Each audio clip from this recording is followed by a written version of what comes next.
I just ran away from home because I live in a family of 15 and we have abusing. The call came in at 5:49 a.m. The voice was faint, shaking, unsure. A young girl, breathless and trembling, whispered into the receiver. "My parents are abusing us. And my 2 little sisters right now are chained up." She didn't know the name of the street.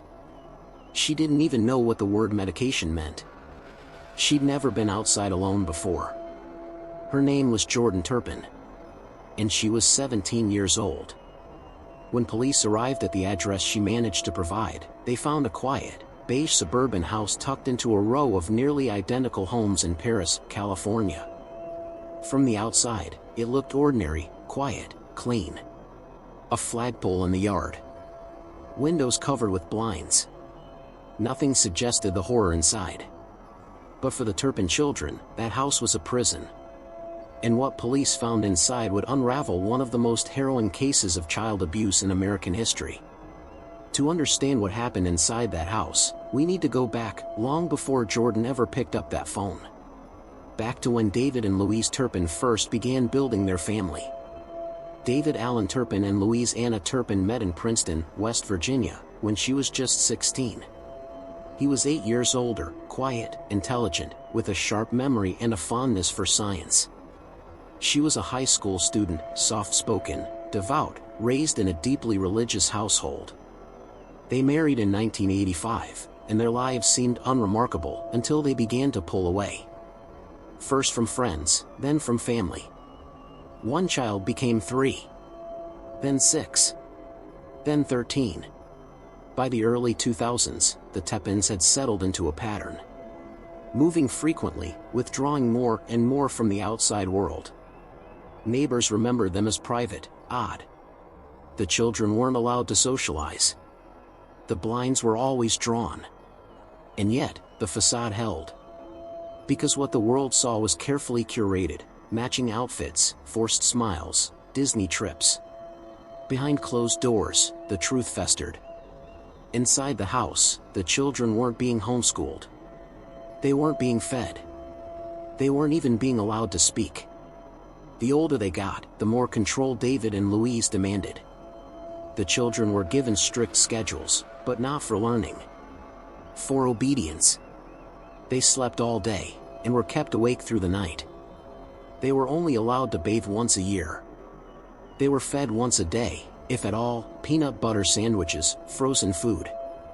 While David and Louise feasted on fast food and pies, their children starved in rooms filled with filth, reeking of waste and rot. If any of them tried to take more food, they were punished. Chained. Shackled to their beds with padlocks for weeks. Beaten. Isolated. There was no school. No doctors. No birthdays. None of the children knew what a police officer was. Some didn't even know what medicine was for. Still, over the years, tiny sparks of rebellion began to flicker. One of the children, Jordan, began secretly watching Justin Bieber videos on a stolen smartphone. To her, the songs weren't just music, they were a window into a world she didn't understand. She studied the way people laughed, hugged, cried. A language she never learned. It gave her hope. And, eventually, the courage to run. On the morning of January 14, 2018, Jordan climbed out of a window, shaking, barefoot, terrified. She had never felt the outside air on her skin without permission. But she walked. Ran. Fumbled with a deactivated phone she'd found. And when she reached 911, she didn't know how to explain it. "I can't breathe," she told the dispatcher. "We live in filth. We don't take baths." She didn't need to say more. When deputies arrived at 160, near Woods Road, the house was quiet. David and Louise appeared confused, sleepy. They insisted nothing was wrong. Just a misunderstanding. Then police went upstairs. And the smell hit them. 2 girls were found shackled to their beds. One had been chained for weeks. A third had just been released moments before the knock at the door. The rest of the children, some adults now in their 20s, were thin, pale, silent. one 29-year-old woman weighed just 82 pounds. Their skin was sallow. Their arms bore bruises. They spoke like children, delayed, hesitant, unsure. The home was filled with the stench of urine and feces. There was no running water. Rotting food sat on every surface. Trash was piled in corners. Dead animals lay in cages. And throughout the rooms, chains. Heavy metal chains. Used not to protect, but to imprison. Neighbors were stunned. No one had suspected a thing. The Turpin family had kept up appearances, just enough to stay invisible. Photos on Facebook showed the children dressed in matching clothes, smiling at Disneyland. But those pictures were lies. Beneath those smiles were bruises. Behind those moments were years of silence, starvation, and suffering. As authorities moved the children to safety, they began to uncover a pattern of torture that spanned decades. David and Louise Turpin weren't just negligent. They were meticulous. Their abuse wasn't chaotic, it was systematic. Controlled. Designed to break their children's spirits and keep them dependent forever. And for 17 years, they succeeded. But now, the world was about to see what they had hidden. And the consequences would be unlike anything Perris, or the country, had ever witnessed. The rescue of the Turpin children made headlines around the world. As the sun rose over Perris, California, the details began to trickle out. 13 siblings, ages 2 to 29, rescued from a home that looked like any other in the neighborhood. But inside, the truth was anything but ordinary. Investigators were stunned. Each room of the house told a different chapter of a horror story, layers of filth coating every surface, human waste caked into the carpet, rotting food attracting insects that buzzed through the air. There were ropes tied to bed frames. Chains still attached to mattresses. Children who looked half their age. Adults who couldn't remember their birthdays. And the unmistakable look in their eyes, not of fear, but of quiet, conditioned obedience. The oldest sibling, a 29-year-old woman, could barely speak in full sentences. She didn't know what medication was. She wasn't even sure what her own name meant anymore. Another, aged 11, had the arm circumference of a 4-month-old baby. Malnourished. Underdeveloped. Frozen in time. Even the youngest, barely a toddler, showed signs of emotional neglect. But it wasn't just the physical conditions that shocked investigators. It was the precision. David and Louise had orchestrated every second of their children's lives. The children weren't allowed to walk freely in the home. They couldn't use the bathroom without permission. They were punished for washing their hands above the wrist. And for some of them, they had never spoken to a stranger before that day. No doctors. No dentists. No teachers. No one to notice. No one to ask questions. The Turpin children had been denied every basic human right, not just food or water, but time. They didn't know the days of the week. Some didn't know what the word police meant. They were frozen, developmentally stunted, emotionally fractured. And perhaps most disturbingly, some of them didn't even understand they were being abused. Because for their entire lives, this was normal. The community was horrified. Neighbors came forward, stunned. Some admitted they had seen the children from time to time, pale, thin, marching in single file behind their parents at night, rarely speaking. But no one had called the police. There had been no welfare checks. No teacher to raise a red flag. David and Louise had registered a private school from their home, an excuse that kept the children off public school rolls. They named it Sandcastle Day School, with David listed as principal. But there were no lessons. No curriculum. No classrooms. Just chains. As word spread, the case exploded in the media. They called it the House of Horror. And that's exactly what it was. But for the survivors, the Turpin children, the real story was just beginning. They were taken to hospitals, their bodies weak and brittle from years of starvation. The older siblings were moved to adult care homes. The younger ones were placed in foster care. But physical recovery was only the first step. The psychological trauma ran deeper than anyone could measure. One of the girls had recurring nightmares of being chained to her bed again. Another wept uncontrollably when offered warm food, unsure if it was a trick. They were terrified of punishment. Terrified of freedom. They didn't know how to use cutlery. Didn't know how to cross a street. Didn't know how to dream. And yet, there were signs of resilience. Jordan, the girl who escaped, began to write music. She spoke with soft pride in interviews, her voice still quivering but steadier. One of the brothers dreamed of becoming an engineer. Another wanted to become a motivational speaker. The youngest began to smile. To play. They were learning what love felt like. What safety meant. But the road to healing was long and uneven. Because behind the headlines, there were cracks in the system that would soon be impossible to ignore. In the months following the rescue, journalists discovered that some of the Turpin children, once freed, had been placed into abusive foster homes. One foster family, who took in 5 of the minors, was later arrested for their own acts of cruelty. Beatings. Strangulation. Sexual abuse. Again, hidden in plain sight. The very system meant to protect them, had failed them again. The case exposed a brutal reality. Rescue is not the end. Freedom is not the same as healing. And trauma doesn't vanish the moment the chains are removed.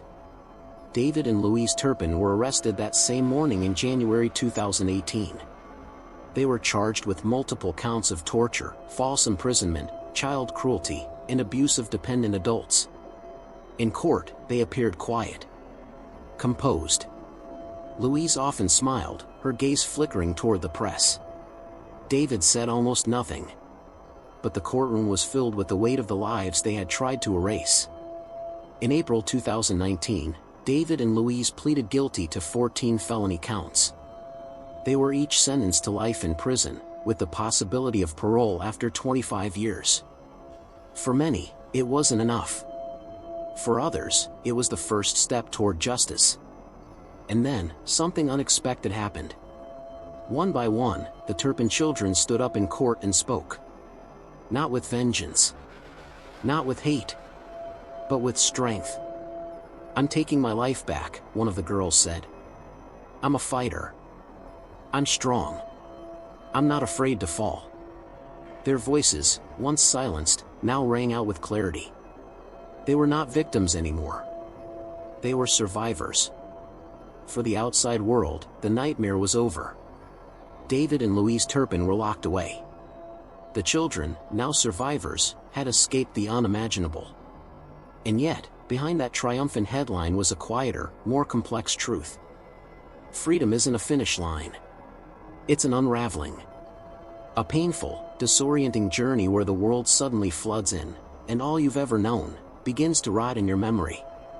In the months following the rescue, there were smiles, yes. Media coverage painted moments of hope. The children exploring museums. Learning to cook. Celebrating birthdays for the very first time. But the real story was raw. Lonelier. They had no bank accounts. No education. No social skills. No ability to navigate the simplest systems. Many of them couldn't describe pain because they had never been allowed to name it. They hadn't been taught how to exist in the world, only how to survive in captivity. And now, free, they were expected to adapt, instantly. Initially, there was an outpouring of support. The county promised care. Private donations rolled in, hundreds of thousands of dollars. America watched, comforted by the idea that justice had been served. But as cameras faded, so did the care. An investigation by ABC in 2021 revealed what had happened behind the scenes. Riverside County Child Services had placed several Turpin minors into foster homes, one of which turned out to be a house of horrors all over again. Sexual assault. Choking. Starvation. The same haunting echoes of the past, just in a different zip code. The very system meant to shelter them had broken them again. One of the children said it felt like no one cared if they lived or died. And the money? the trust fund created for the Turpin siblings had been shrouded in secrecy. Many of the older siblings reported not having access to it, struggling to afford housing, food, and basic needs. Some were homeless. One survivor, now in college, had to ask strangers for help getting glasses. Another went days without eating. For all the promises, the reality was this: they had escaped the Turpins, but not the trauma. What makes this case so disturbing isn't just the abuse, it's how invisible it was. A large family in a standard California suburb. 13 children imprisoned in plain sight. For years, they moved across states, Texas, then California.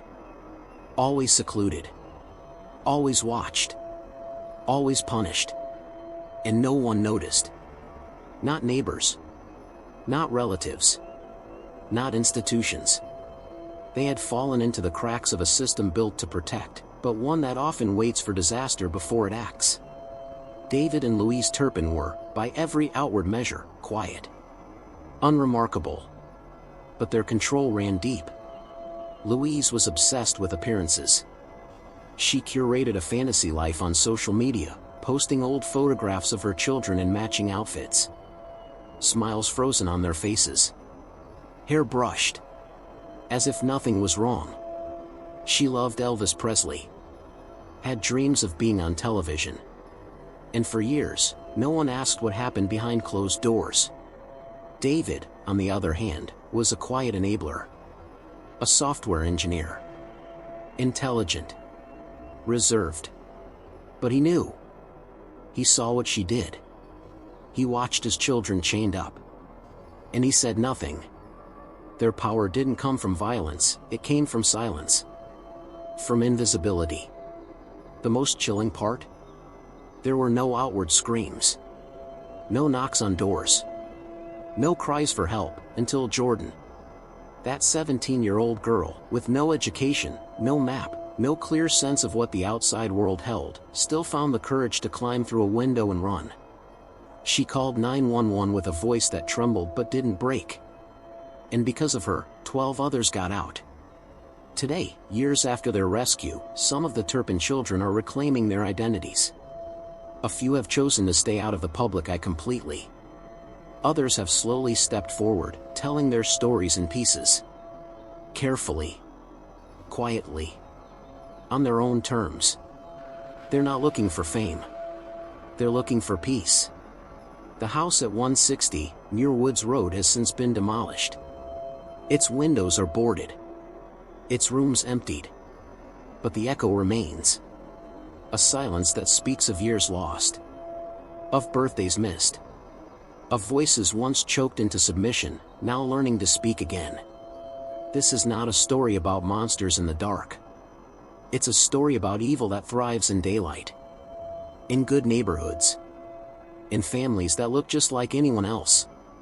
It's a story about how isolation can wear the mask of discipline. How pain can be hidden behind locked doors and polite smiles. And how survival, for some, isn't a single moment of escape, but a lifetime of rebuilding. Because the Turpin children were never just victims. They are survivors. Each of them carrying the weight of years they should have been allowed to live. To grow. To love.